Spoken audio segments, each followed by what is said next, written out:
Reflexiones amazónicas con David Landa.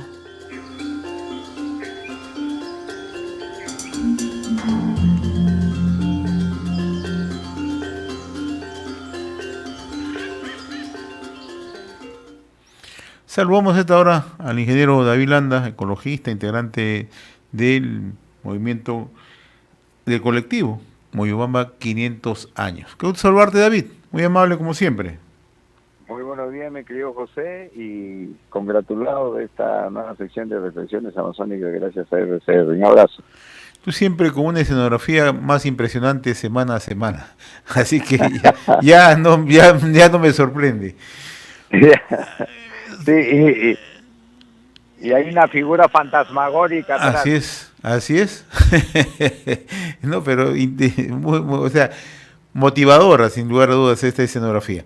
Hablemos un poco del mercado de carbono. ¿Cómo funciona? Mira, José, eso es muy interesante dado el contexto actual de la tremenda discusión que se está dando referente a esta modificación de la ley forestal y fauna silvestre, ¿no? Porque hay que perfeccionar los mecanismos de mitigación de cambio climático y de incentivos para mantener el bosque en pie o para generar bosque por forestación o reforestación. Entonces, y existe lo que tú acabas de decir, el mercado de carbono, ¿no? Y había que entender rápidamente en qué consiste eso de la fijación de carbono, ¿no? Y de alguna manera se podría ilustrar diciendo que es una acción de las plantas en sí mismas, para tratar de decir de la manera más simple, que por medio de sus estomas van a fijar, van a absorber dióxido de carbono y que luego, interactuando con el agua y la luz, se van a tener un subproducto que es la glucosa y el oxígeno, ¿no? La glucosa sirve para dar energía a las plantas, para que éstas crezcan, fructifiquen, etcétera. Parte del carbono se va en este sentido, y parte del carbono se va a fijar como glucosa, que es un azúcar, se va a fijar en los árboles en la forma de hojas, ramas y qué sé yo, y tallo, ¿no? Eso es lo que va a caerse, va a mantenerse en pie y fija el carbono, que es medible. Pero también, así como existe el bosque, ¿no? La parte forestal, existe el suelo forestal, que también fija carbono, porque las hojas, los troncos y todo se van a precipitar, hacen el humus, y tiene la capacidad de fijar por siglos, inclusive el carbono allí, que es un tema que ya a futuro tendrá que ser medido también. Entonces, este mercado de bonos de carbono funciona a través de certificados, o los bonos de carbono, que son la certificación verificada, ¿no? Digamos, muy seria, de la capacidad de fijación de carbono. Y un bono de carbono, un certificado de carbono, ahorita equivale pues a una tonelada métrica de fijación de carbono en sí misma, y que tiene una cotización en el mercado de bonos de carbono, ¿no? Y eso es muy importante, porque el Perú tiene una gran parte de este bosque tropical amazónico muy afectado, es cierto, por la deforestación, y que podría mitigarse incentivando proyectos de reforestación maderable, productiva, o revegetación, y al mismo tiempo estos puedan entrar a calificar en los mercados de carbono, que tiene una gran expectativa, puesto que el valor de los certificados, que es un valor de mercado, se rige de acuerdo a la oferta y la demanda, va a ir creciendo en el futuro, ¿no? Ahora, ¿cuál es la potencialidad de la Amazonía frente a estos mercados de carbono, mi estimado David? Justamente, la desgracia, por ejemplo, de San Martín podría convertirse en una oportunidad. La Amazonía en general tiene unos 700 millones de hectáreas en general, ¿no? En los 8 países tienen parte de esto, y en conjunto 700 millones de hectáreas. Te puedes imaginar, es un sumidero neto de carbono. ¿Y por qué se le llama un sumidero neto de carbono? Porque su absorción excede mucho, la absorción de carbono excede mucho a la emisión de carbono. Entonces, el balance es absolutamente positivo, y habría que mantenerlo, incentivar que se mantenga el bosque tal cual, valorándole productivamente, porque es un tema socioeconómico también y ambiental, para que la gente reciba los beneficios del mercado. De esas 700 millones de hectáreas, mi querido José, a Perú le corresponden 9.8 millones de hectáreas. Es una superficie inmensa, es cierto, pero lo curioso es, y eso tiene mucho que ver también con la discusión actual, como para reflexionar sobre el tema de todo este debate que se ha abierto sobre la ley forestal y la modificatoria. Lo curioso es que de ese 9.8 millones de hectáreas que tiene la Amazonía, el 13% ya ha sido deforestado.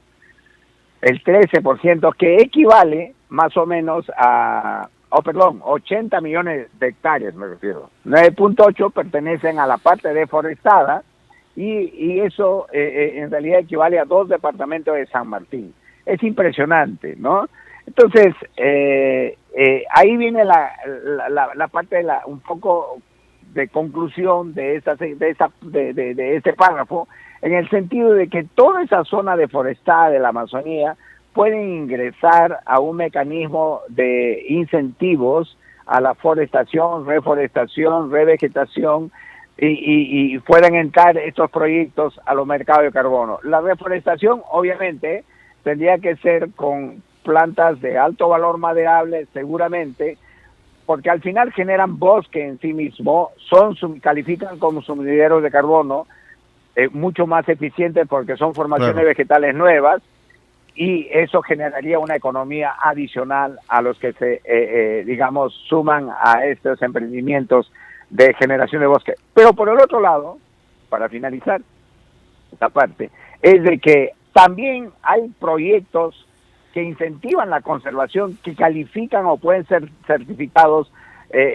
digamos, la fijación de carbono de estos proyectos. Quiero decir, hay una área natural protegida, se va a cuidar, se va a establecer mecanismos de protección, y eso puede calificar también para trabajar en los mercados de carbono, ¿no? Se pueden certificar. Entonces, todo esto es muy importante y la potencialidad de la Amazonía es inmensa, ¿no? Ahora, hablando de proyectos, ¿hay proyectos que se están desarrollando o todavía son incipientes? Bueno, claro, mayormente se incide en el mercado de carbono, en el desarrollo de proyectos que estén en toda esa lógica y estrategia de mitigación de los efectos del cambio climático, que haya reducciones de GI, o sea, gases de efecto invernadero. Entonces, claro que hay proyectos, ¿no? Por ejemplo, aquí en el Bosque de Protección al Alto Mayo se está trabajando a través de mecanismos de cooperación con la Conservación Internacional, que es la operadora de fondos que maneja Walt Disney. Entonces, ya estamos inmersos ahí. Sabemos, por ejemplo, que una empresa peruana, EI Perú, que es una empresa de consultoría, de asesoría, etcétera, ha calificado ya como una empresa de carbono neutro, ha llegado a la neutralidad del carbono. Quiere decir que ha balanceado sus emisiones con sus absorciones y han quedado en cero carbono, cero huella de carbono, y eso es muy importante, ¿no?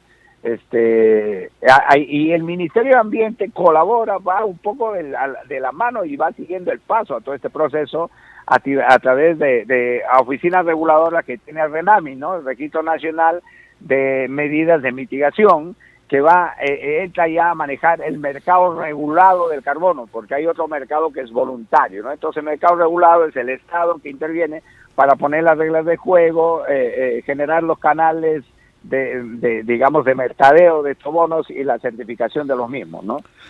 Muy bien, mi estimado David, yo te agradezco como siempre la atención que tienes con nosotros a través de RCR, Red de Comunicación Regional, en nuestra secuencia Reflexiones Amazónicas. Saludos, mi estimado David, hasta la semana siguiente.